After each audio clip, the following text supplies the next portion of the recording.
Hey, how's it going? It's Tim Brown, and this is the Agency Growth Mastermind podcast. We're helping agencies go from 1 million to 10 million, and we're talking about it all the way because why not? And we're talking to a lot of niched agencies, and Remotish and Nicole are HubSpot. So, HubSpot focused agency. Nicole has also been remote for a lot longer than it was cool. So, Nicole, I would love to hear your overarching take on remote work and how what your perspective is on that. Yeah, it's funny. It's very hipster of our generation, I guess, to say I was doing something before it was cool, right? No. That's like the hipster motto. No, yeah, I think we were talking offline a little bit about this sort of remote versus office and what's right or what's wrong, and how I made a purposeful journey before COVID in 2019, early 2019, to go fully remote and learn what it took to be a successful remote team. But before that, for 7 years, I had a 20-person in-office agency. And so the culture was very rooted in physically being together as much as possible, collaborating. And we couldn't even fathom at the time what life could look like not working together. We thought you couldn't be creative, you couldn't solve problems. I think you were sharing offline when we were chatting, having senior people hands-on mentor junior people. Like, how do you do that when you're not physically together? I think what COVID did show us is it could be done. It just requires a retooling of processes and of what you understand. But I think what's wrong is the polarizing conversation of like, it's either this or that, that it has to be one way, that remote working is a right now in the workforce. I think businesses craft their culture and the way they work in a way that works for them. And if you don't like it, you don't have to work there. Yep. You should be attracted to the culture of a company because what exists before you get there is what you wanted. Yeah. But I think I liked your chat offline that we were having. It's about the energy, right? You yourself you're getting a lot of like attacking energy from like people who are pro remote work, and so then you want to defend it versus sitting down going, well, what are the merits of the situation? Could we blend it? Could we learn something new if the time permitted? It's hard to do that when someone's like attacking you, Yeah. And it's It's interesting. very hard to be impartial, especially, I don't know if you're into Enneagrams, but I'm an 8. Oh, So okay. I love challenging people, and I have that contrarian, annoying energy that some people, it can be annoying. I just want to introduce the broader topic as well that we are going to be talking about, which is about should you hire or when should you hire a talent recruitment or HR person? And I know for you, this is something, have you done this already, or are you currently looking for this We're person? in the process. So Yes. sort of arrived at that decision to do it. So it's basically the big question, the difficult part, the problem here is when do we do this? Because it's certainly like I want this. I'm looking at like 20 at when I get to 20 people. You're at 15. Were you using recruiters, like outside recruiters before? Always been me. But noting that can be up to $20,000 a year, $30,000 a year per employee to get to have a recruiter do that for you. That value there is value in that, and we're just resorbing that into our own personal energy as owners right now. Yep. So we are currently taking 20,000, even on the low end, like 10 to 15,000 of value for every employee that we get onto our staff. We are currently taking that on ourselves as a job. Yeah, exactly. And so when is it? And I guess like I am gonna, God, be an 8 here and be contrarian energy, but in this case, it's going to get to the bottom of, I think, why you're doing something cool by doing it a little bit earlier. But my question is, and my wife and I were talking about this, is because we're trying to figure out, should we do this, basically, is the thing. And I think the thing we get scared about is we feel, and this is always the entrepreneur's dilemma, we feel like we've got something special and they wouldn't have it, like they wouldn't be able to identify. We get scared because, like, for instance, we have a salesperson and it's taken years to get them to the point where they know how to filter correctly on prospects. And we feel like the same might be the case with, and I realize this is like a hard question, but is it such a specific thing that only, like, it's really hard to pass off, basically?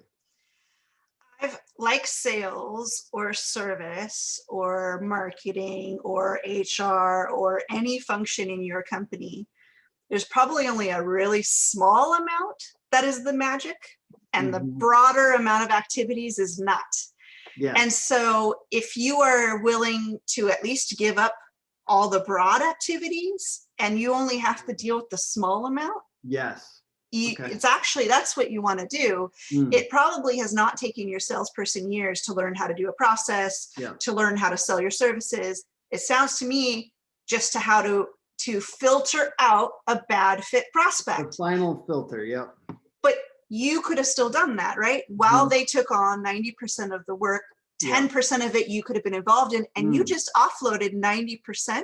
And that 90% is worth a whole full-time job with somebody, I'm sure, right? You don't regret it one bit. Amazing. Yeah. And I think that's with every job. And so let's go back. You know, people start businesses usually because they're the practitioner, like they're the subject matter expert. They're good at what they do. They're the one that's bought. And over time, they start to piece out portions of it. So perhaps you did, let's talk about our industry where we sit close. I'm on the fringe, but like marketing, right? You did SEO and paid and social, and you yourself could do all these things. And over time, you're like, well, we have so much social specific business. I can hire someone to do that part. Over time, you grew, oh my gosh, we have, you know, so much SEO business. You pulled someone out, and over time you grew, and now you're an account manager. So you're maintaining the relationship, you're making sure quality is working. This happens in construction businesses. This happens in businesses where you graduate to foreman, or you're managing the project. You're sort of like now doing sales and operations and the front line, but you have worker bees, right? Then at some point, hopefully you've grown out of being your product and you found someone else brilliant to come and account manage that relationship and monitor. It's the same thing. So you go through department by department and you do this, and you start to have other people do the jobs for you.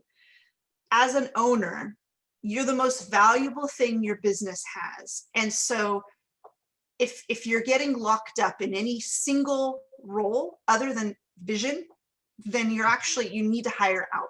So hiring somebody to do talent like recruitment, HR, hiring processes, makes sense if you're spending like an unusual amount of time doing that work. If you're not, you don't need to give it up. But when you are, you need to give it up. For me, it's so hard to find good talent. It requires literally like a sales prospecting effort, finding individuals. Just like I spend at least 15 hours a week just outbound prospecting people to apply for our roles. And then, you know, from there, it's less time per se, because I'm only going to take a subset of those people and progress them into interviews. You do a lot of outbound. We do outbound prospecting to make people aware that we exist. We want to hunt down true fit people. So that's recruitment. Recruitment is finding people. Running a hiring process is different. So running a hiring process and qualifying, it's almost the difference between your SDRs and your AEs, right? You got your prospectors and your closers. And then the whole process of like giving a job offer, onboarding them, all the HR stuff. I mean, in larger companies, these are all separate functions. Small company, you're doing it all. I arrived at a place right now where I'm spending at least 20 hours a week on recruitment efforts, from my posting about employer branding, from going through interviews with individuals, looking at resumes, outbound prospecting, making the offers in our payroll system, helping with the transition to onboarding. If I'm spending that much time, I'm not growing my business. I'm not solving problems. I'm not being aware of what's happening. I'm not building strategic relationships. I'm holding us back.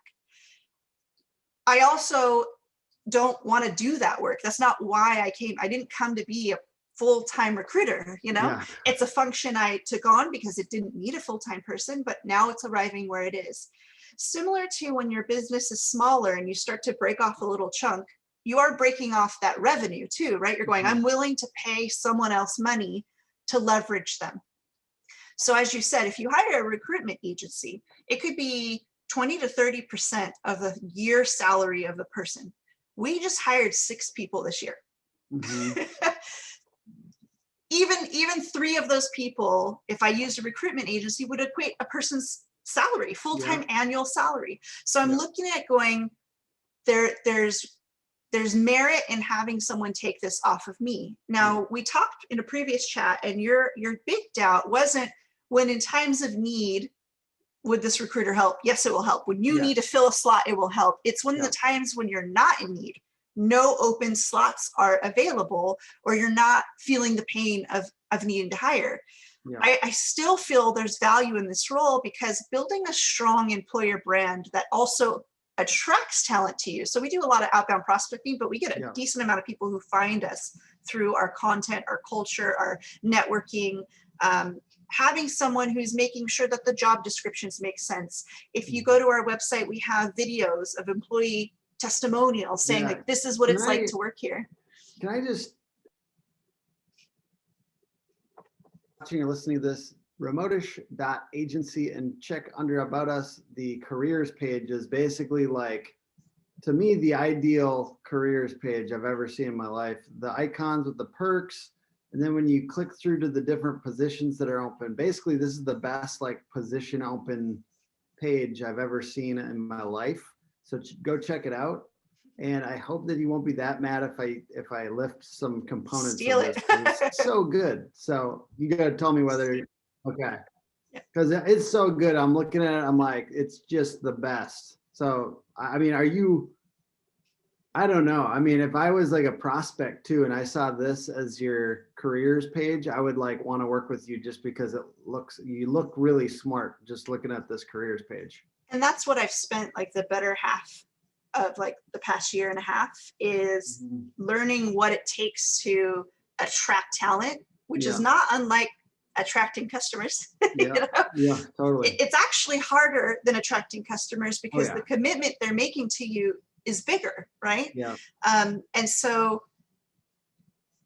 when I look at this hire, I think when people think of just recruitment, right, they don't think of the value this person can play beyond just traditional recruitment efforts. I look at this person and I want them to spend the time to make this job page better. Like, I've spent an entire year, I've had at least 200 iterations of this page.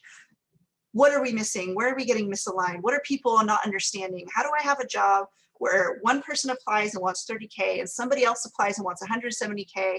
I'm obviously not connecting the dots for them. So that's where that job level situation came out. Like, we're not using the same language.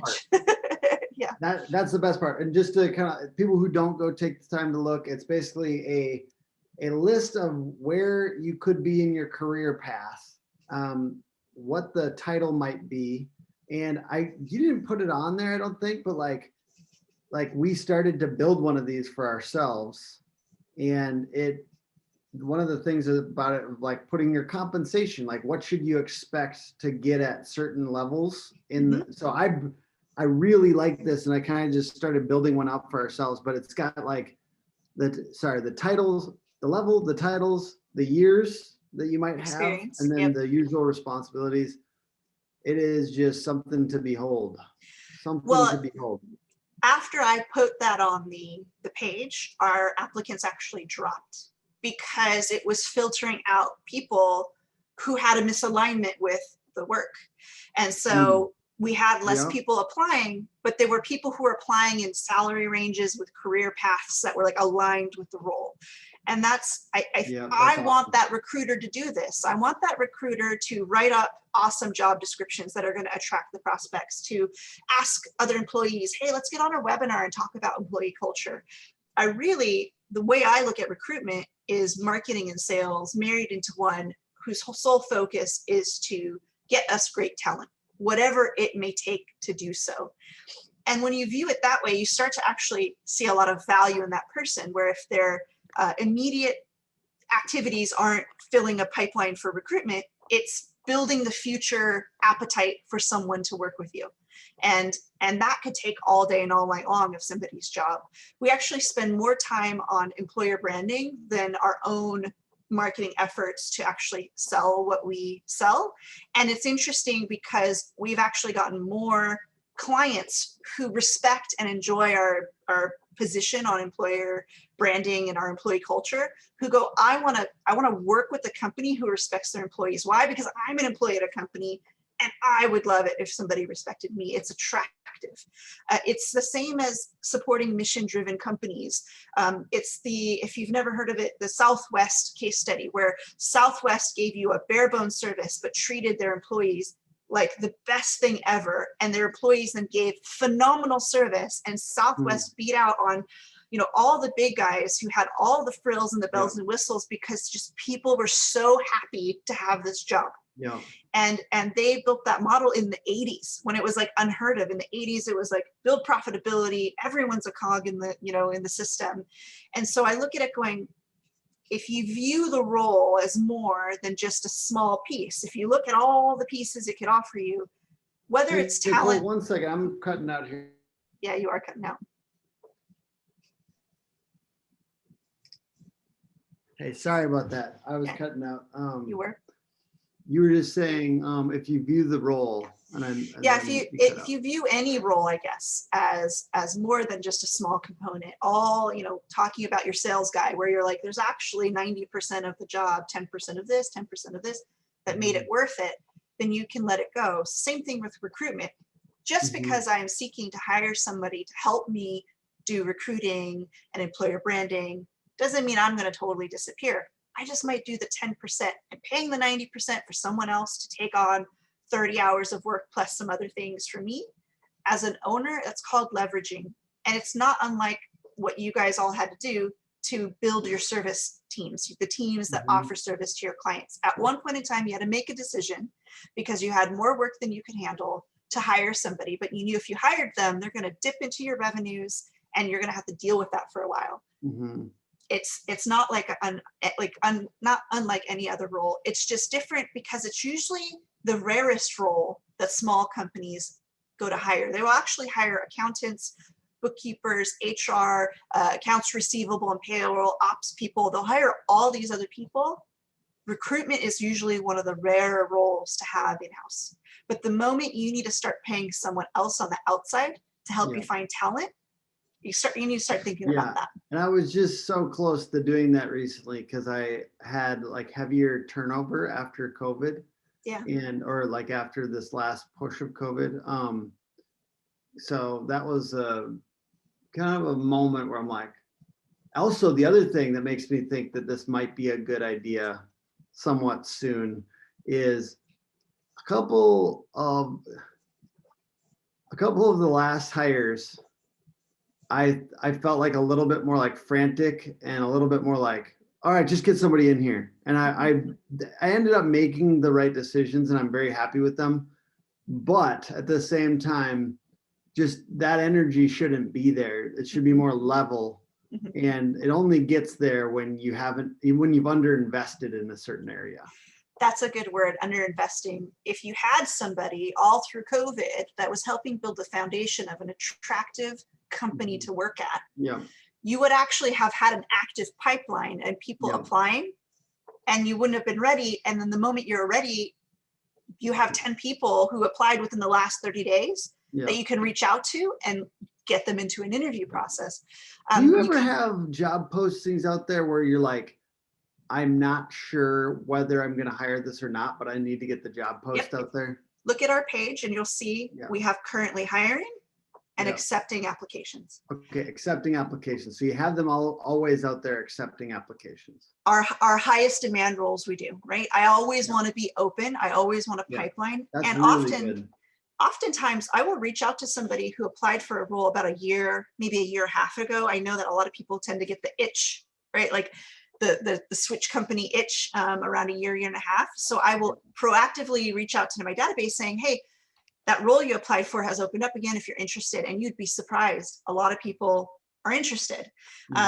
So there's all these things that I don't have to do. I could have someone else do for me. Also, always having a pipeline of potential hires. And what's interesting is for my roles that I say I'm accepting applications, occasionally a gem applies for these roles, and it behooves me to interview them and make a space, because the person would be so phenomenal. Mm. And if I can get ahead of potential demand or a perceived turnover or whatever, That's my favorite. I mean, those are worth making happen, right? And if you Yeah. wouldn't have that, if you didn't have the engine in place to receive them Yeah. so that they could land on you, you know? Totally. It's a fun place to be in your business where that's a possibility. You know what I mean? Like just cash flow wise. And I feel like in the last 6 months, we've finally got to that spot where I would do that as well if somebody was just phenomenal. Yep. We'll figure it out. Well, you are the type of person that will add value. Let's get you in here and let you add value, and we can go from there. Yeah, and I wouldn't say that we are any different than anyone else, but I think I spent, you know, just as much time like in the last year and a half that I spent to learn literally to become like a world-class recruiter. I often talk with people in recruitment who, seeing my content, seeing our page, seeing our process, think I'm a recruitment consultant. And talking to them, they're trying to like have me help them. And I was like, well, I'd be happy to help, but I don't do this. I'm not in like recruitment. And they're very surprised, but I dive deeply into all aspects of business because that's my responsibility as a business owner, to understand all the nooks and crannies. But early on, I also spent a lot of time doing business modeling and financially modeling. How can I build a business that even if I had a surplus of people, how can we still stay afloat? And it was miraculous because COVID hit and we still stayed afloat, even though we lost like 50% of our revenue in a week. And it took us at least 4 or 5 months to cover ground. And we literally operated negative for 4 or 5 months. But I built a model and I built a business. I built reserves. I built a way of looking at the value of the team and how it works so that we didn't go under. And a lot of people didn't. And so I think not only do you have to get the right players in the right seats, but you also need to have a healthy business. Either way, it's not necessarily even a matter of cash flow. It's like understanding the cycles. I know I can hire somebody today and within 3 months, they'll be filled up with work. So I just have to deal with 2 months of potential onboarding, you know, potential like subpar returns, but it's worth it to me because I've basically patterned everything in my business. Yeah. I know the cycles of everything. That's awesome. I feel like there's a couple more things I just want people to hear that you kind of were talking to us about, or talking to me about previous to this conversation. We talked about onboarding and what you're doing there. And I had kind of expressed reservations about my time, and like I felt like I was not creating the pattern that an employee would go through, right? Like I don't have it clear the steps that they'll take in their career. And I was saying like, we haven't done it yet. I'm tired, all these different things. And you're just saying, that's your job, dude. That's like your main job. As and if you're too busy to solve these problems, then you need to look at the work you're doing right now and get rid of it, because your job is to jump from problem to problem in your business and solve it. But if you're staying in the problem too long, you need to bring somebody else to do the work. And so, and sometimes it's like I'm attracted to, like, I love marketing ourselves. Like I enjoy that a lot. So if sometimes when I'm tired, what I do is I think maybe just applying this to the broader audience, like we go to the thing that's like our comfort, you know, it's like just sit there and just like, I'm going to do marketing. Like, and then there's this other stuff over here that's just getting kind of like run down, and I'm sitting here marketing. And like, and so it's just really like a comfort zone thing. I just keep on going back to my comfort zone. Well, and if that's your joy, as the owner of the business, you should be able to do the things that give you joy. Then what you probably need to do is hire someone to run your business. Yeah. And I can't tell you how many business owners I know who are like the VP or they're the CMO and they hired a CEO. If your joy comes from not necessarily running the business, at some point you can grow to a place where you can hire someone else to run the business and you're a member of the board advising them, but you're letting them do the part of the work you don't like to do. Yeah. That's usually a step that people have difficulty with because they feel this like obligation. They also feel that the payout of a salary of somebody to do that work is a lot. But if the work doesn't give you joy, just because you own the business, it's going to make you a horrible person to work for. Mhm. Yeah. So if you find joy doing a different behavior, which is not uncommon with people who start off being the practitioner and grow, you started off as the marketer, so now you're growing, but you're missing those roots that you used to have. Mhm. I I think I've done it similarly as you, but I did it in employer branding, and I Mhm. turned from a technical SEO driven marketer to a brand marketer, which is like surprising. Mhm. Surprising considering, my whole life was, trying to get things to rank in SEO and inbound people. And now I'm like not measuring anything other than sentiment and then the resulting, situation that goes on. Mhm. But it was taking too much work. I think I only found joy in it doing a small portion. And so if I hire somebody, I could just jump in, we could collaborate, I could do some strategies, and I can jump back out. But there are a lot of people I know who pass off the difficult parts of running a business to someone else so that they can go actually do a portion of the job that they truly love, like be the CMO, or say you are in a tech company, you were a programmer, you rise up the ranks, you don't want to be the CEO, you want to be the director Mhm. of product. So Mhm. I know a lot of people who own agencies specifically where the owner actually may not be the CEO. Yeah. And so if that's the route you're going, you should craft a path where you hire someone else to be your GM, or you hire someone else to handle the business so that you could go do the things that bring you joy. Because that's the worst thing, is when the business owner doesn't like the work they're doing. And so they just either they do it poorly and they're grumpy, or they don't do it at all, which sounds like you're in a place where you're kind of like hoping the problem goes away, or when you're stressed, you go to your comfort place and you let that settle too long. You need to pass it off, and it might just be, getting people in a high enough management position where they still report to you, but they handle the weight of certain projects that are not ideal for you. Totally. So I also wanted to talk to you a little bit about, we have employees leaving, some other, it's a pretty high turnover time. There's COVID shakeup happening, end of COVID, or hopefully end of COVID, we'll see. Yeah. But how much should a business owner, agency owner take that on themselves, and how much can they put on the situation at hand? And what's your take on that? I'm sure you've seen a lot of the people kind of the shakeup that's happening, and don't pull any punches for my feelings. I feel like I don't want you to say what you think I want to hear. I'm just curious, when this happens, when there's some turnover, heavier turnover, where would you look first? Wow, no, you're right, because where I would look first before COVID is definitely where I'd look. It's not the same place I'd look first now. Mhm. I also think that companies that were remote before are taking less of a hit now because it's business as usual.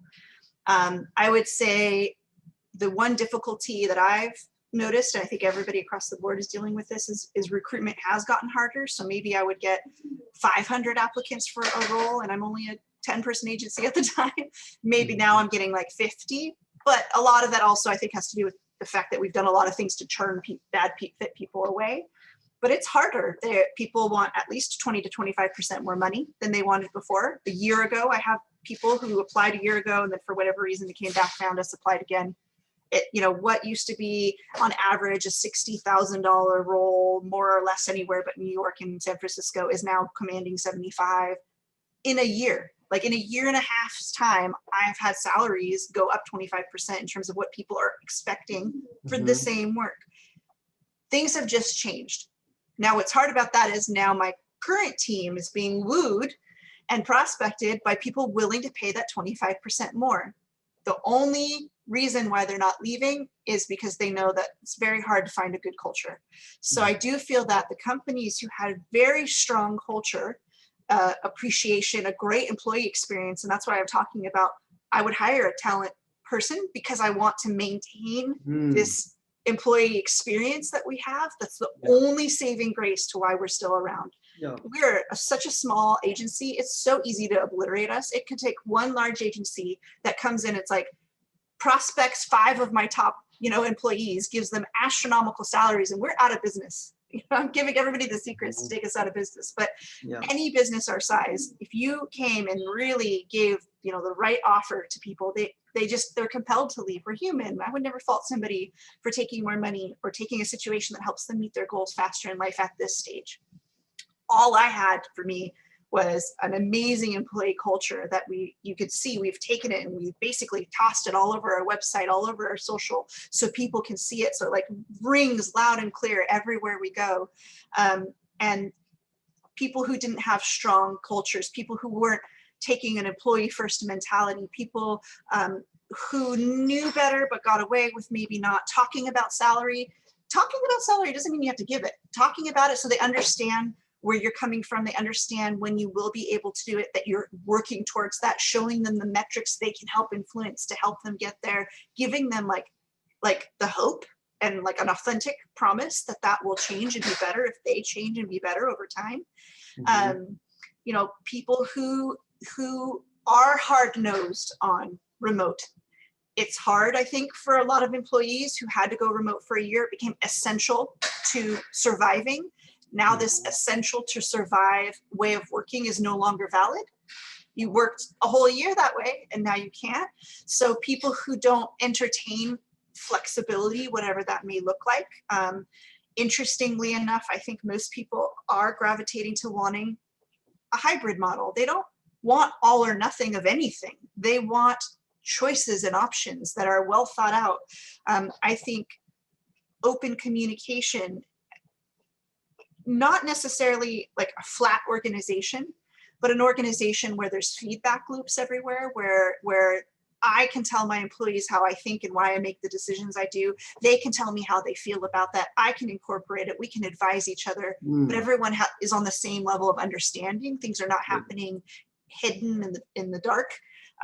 All these things, if you weren't doing it before, people didn't have an option because most times they had a 15-mile radius of choice. Now with remote, they now have a world's radius of choice and better option and opportunity. And I think remote also appended so many people in such a disruptive way that loyalties now have been severed, where it's like, well, they've given me a job and I've been here for 12 years and now people learned how to survive with less. They're having a reevaluation moment. There's sort of like this big awakening in happiness in their career. And because, it's exponentially happening where like more and more people are making a move right now and it just feeds it. And so it's no longer bad to be moving. Whereas people would look on their resume and they'd be like, oh, I need to be somewhere for 3 years before I move, or it looks bad. We're kind of like in this void of like movement's okay. No one's getting judged negatively. So I look at all that being factored into the situation. Some of it's on the company, some of it's not. But the companies could have done something to shield them if they had an employee first mentality and started to build those things in their culture before COVID. Now a lot of companies are building that now, but they've lost a lot of the talent. And so it's just it's a kicker, it's a lesson learned. I think overall the entire employment way of being, the way we view employment is probably going to be a little bit more like Europe, a little bit more sustainable, a little bit more healthy, a little bit employee first, everyone sort of trying to, no one be harmed in the situation, like the client, the company, and the employee should all be benefiting versus one monopolizing on the other, in an uneven way. I think things are just changing, and people who were in an office were benefiting from the fact that radius controlled the choice of their employees. If you were the only agency in town and people really wanted to work at an agency, even though there might have been aspects that they didn't like of the company, you're their best option. But now everybody's their best option. Absolutely. Last question here. How much emphasis do you put on one-on-ones and check-ins with each employee as a business owner? And I guess, if you grab this employee experience / talent recruiter person, how much will you work with them on some of that? Yeah, so mentorship, if you go to our hiring pages, is actually one of our top 3 benefits at the top, right? We got remote and W2, flex time, which is a whole nother conversation, right? How can you operate in a flexible working environment in terms of time of the day? and then mentorship.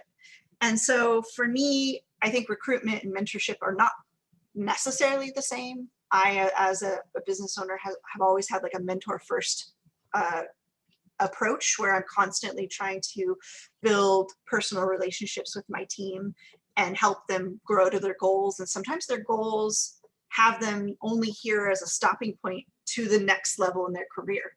And so I'm sitting here actively helping my employees make a plan to quit, helping them to get to their goal.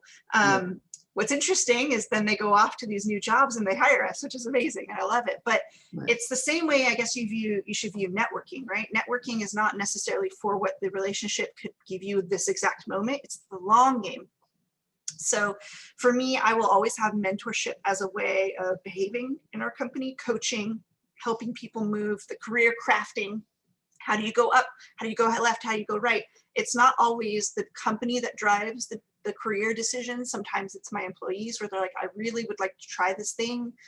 I have them, tag along on some of those projects. We find out they have a talent for it. We go, well, maybe they should move. How can we help them get there? I've formulated new roles that if we think on it, we actually would need it. Or if we pull this piece off of this person who didn't like that work anyways, and slap it into over here and make a new role, could we, reorg responsibilities that makes everyone happier? So I'm constantly like tooling that. I think that's my responsibility as a business owner, totally. Is to make sure that we are putting all the puzzle pieces in the right slots and playing the chess game like 15 steps ahead. But half the time the team doesn't even know why I'm making the decisions I'm making. And no matter how much I explain to them, like, here's what's going to sequentially happen, and if we don't do this now, we won't be prepared. Everyone on my team was like, why are you spending so much time on this page on our website, the career page? They were already here, so they already knew we were awesome. Now you see why. I would say we've spent hundreds, if not like thousands of hours on our website just to attract talent. Yeah. If you look at that at an agency billable rate, it's an astronomical amount of money I've spent to build this engine, but it's bearing so much amazing fruit to allow me, the little guy, to compete with the 200, 300 person agencies who are actively trying to poach my employees. Like, my employees are getting poaching emails and LinkedIn's like 3 times a day. Yay. Oh man. Well, Nicole, you are absolutely brilliant. And I think this has probably been one of the best conversations I've had about this. I am encouraged. I want to have one of these talent people. I feel like there's no way that I'm not absolutely renovating our employer page as well in the next couple of weeks. So I hope that you enjoyed the convo. Appreciate your time today. And thanks for everybody watching and listening to this on the Agency Growth Mastermind podcast. And join us for the next episode. Bye-bye. Sounds good. Thanks. Bye.